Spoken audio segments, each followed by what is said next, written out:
Hello बच्चों, class 11th में bio में आपका फर्स्ट चैप्टर कंटिन्यू है जीव जगत, जिसमें आपने 2 सेगमेंट पढ़ लिए थे। थर्ड सेगमेंट आपके सामने है बच्चों, जीव जगत में विविधता।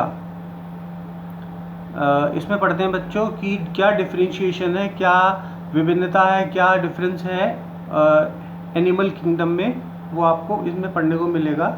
हम आसपास देखें तो आप जीवों की बहुत सारी प्रजातियां देखेंगे। किस में देखेंगे? ये किस में? गमले में उगने वाले पौधे, कीटभक्षी, पालतू अथवा अन्य प्राणी व पौधे हो सकते हैं। बहुत से ऐसे जीव भी होते हैं जिन्हें आप आंखों की सहायता से नहीं देख सकते, लेकिन वे आपके आसपास ही हैं। यदि आप अपने अवलोकन के क्षेत्र को बढ़ाते हैं तो आपको विविधता की एक बहुत बड़ी श्रृंखला दिखाई पड़ेगी। स्पष्टतया यदि आप किसी सघन वन में जाएं तो आपको जीवों की बहुत बड़ी संख्या तथा उसकी कई किस्में दिखाई पड़ेंगी। प्रत्येक प्रकार के जीव जंतु अथवा पौधे जो आप देखते हैं किसी एक जाति स्पीशीज का प्रतीक हैं। अब तक की ज्ञात वर्णित स्पीशीज की संख्या लगभग 1.7 मिलियन से लेकर 1.8 मिलियन तक हो सकती है। हम इसे जैविक विविधता अर्थात पृथ्वी पर स्थित जीवों की संख्या तथा प्रकार कहते हैं। हमें ये स्मरण रखना चाहिए कि जैसे जैसे हम नए तथा यहाँ तक पुराने क्षेत्रों की खोज करते हैं तो हमें नए नए जीवों का पता लगता रहता है। जैसा कि ऊपर बताया गया है कि विश्व में कई मिलियन पौधे तथा प्राणी हैं।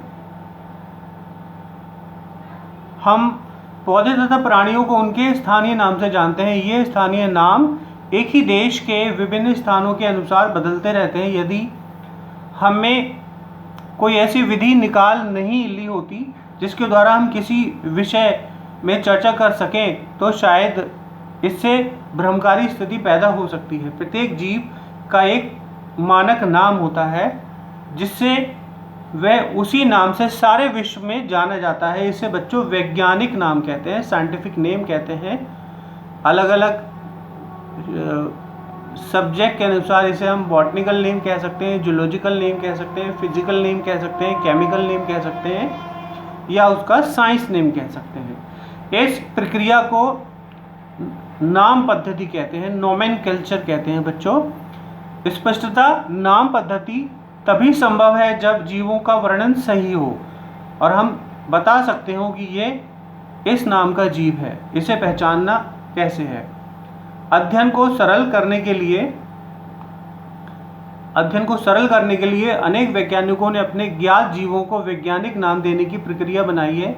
इस क्रिया को विश्व में सभी वैज्ञानिकों ने स्वीकार किया है। पौधों के लिए वैज्ञानिक नाम का आधार सर्वमान्य नियम तथा कसौटी है जिनको international code of botanical nomenclature ICBN का नाम दिया गया है।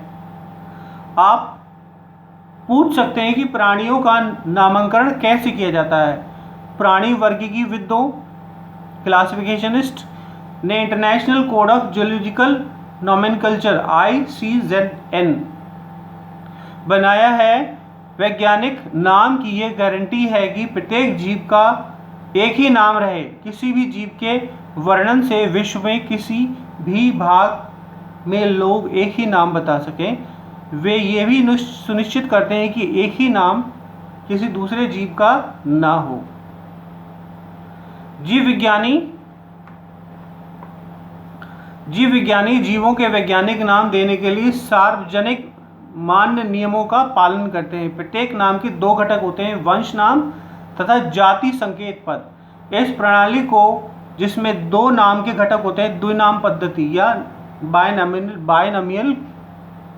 बायनोमिनकल्चर कहते हैं। इस नामकरण प्रणाली को कैरोलस लिनियस ने सुझाया था।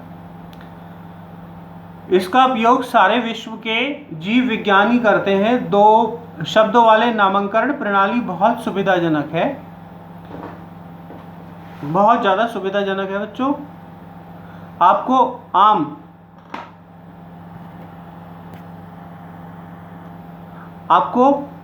आम के उदाहरण द्वारा वैज्ञानिक नाम देने की विधि को समझाएं। आम का वैज्ञानिक नाम मैंजीफोरा इंडिका है। तब आप देख सकते हैं ये नाम किसी द्विपद के नाम से, मैंजीफोरा अलग नाम है, वंश नाम है, जबकि इंडिका एक विशिष्ट स्पीशीज अथवा जाति का संकेत पद है। नाम पद्धति के अन्य सार्वजनिक नियम निम्नलिखित हैं। ये होते हैं बच्चों, जैविक नाम प्राय लैटिन भाषा में होते हैं तथा तिरछे अक्षरों में लिखे जाते हैं। इनका उद्भव कहीं से भी हुआ हो, इन्हें लैटिनीकरण अथवा लैटिन भाषा का व्युत्पन्न समझा जाता है। जैविक नाम का पहला वंश नाम होता है, जबकि दूसरा नाम जाति संकेत पद होता है।